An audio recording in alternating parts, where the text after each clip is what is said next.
Hey, what's going on YouTube? My name is Cool Ninja Guy. Today in Tutorial Tuesdays, I'll show you guys how to 3D motion track in Adobe After Effects.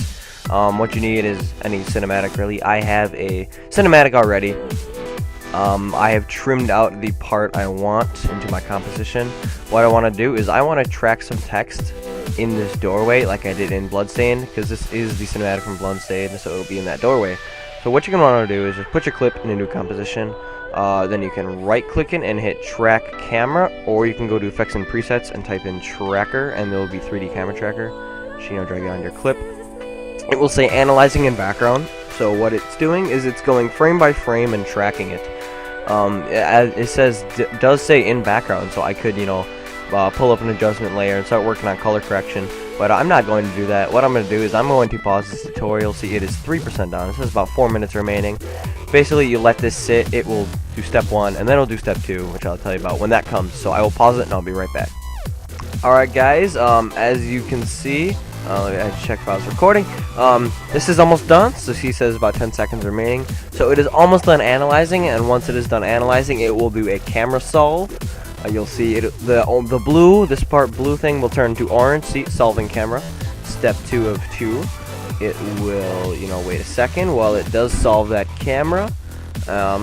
And once it does that, which should be in a little bit, usually doesn't take too long to solve the camera, then you are ready to motion track. See, now it is done. It doesn't look like anything happened. If I click on camera tracker, you'll see all these little points. What these little points are track points. So if I want to hit render track points, that means I can click away from this and it still shows up. I usually have that unchecked because I'm usually clicked on this anyway. Target track point size, that's how big, see, these points are. You want to drag it up to something like over 9,000. You can put that to what you want. I usually just keep that at 100.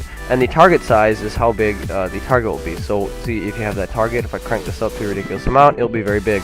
But so what I want to do is I want to put text on that doorway. So I'm going to go about halfway through so I can see a good portion of this doorway. That is a lot of track points.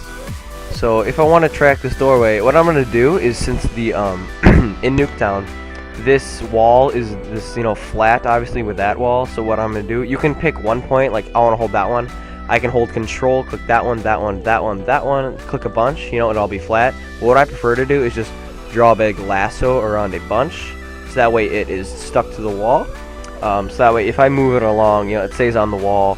I can even pull back a little bit in the clip and it's still there if it would have stayed. But so it is on the wall. So what I'm gonna do, I'm gonna put this straight in the middle of the doorway. Right click, hit create solid and camera. Even if you're wanting doing text, hit create solid. So then right click that. See, it says track solid 1. What you want to do, right click, hit pre-compose, and name this track 1. Okay, and double click into that, and you'll see you have the pink solid. Just delete that. I'm going to my project, delete the solid because I do not need it. So save that quick. Now you have this track. So what you're going to do, go to composition settings, change your composition settings to the same as this one. This composition settings 1280 by 720, 59.94 frames.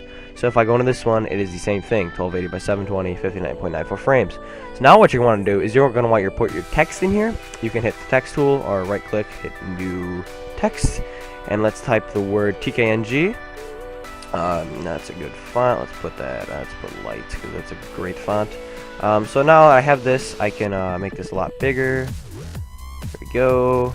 Center it up. So hit P for position. Take it down a little bit.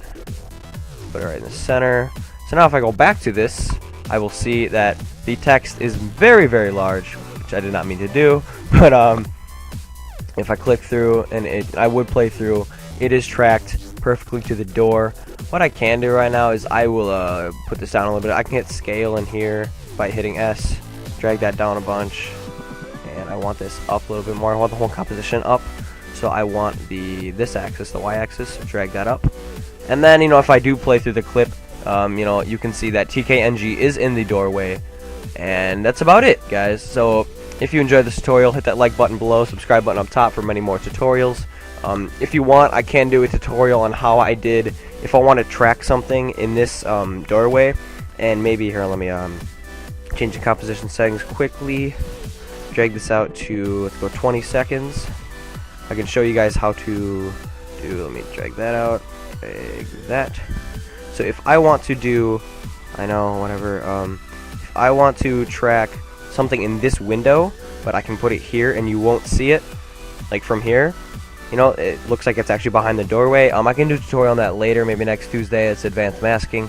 This is about it, guys. Thank you guys for watching. Once again, if you enjoyed, hit the like button below, subscribe button up top. I'm sorry if I went a little fast. I'm kind of busy. I have a cross-country meet later today, but yeah, thank you guys for watching. My name's Cool Ninja Guy, and I'm out. Adios.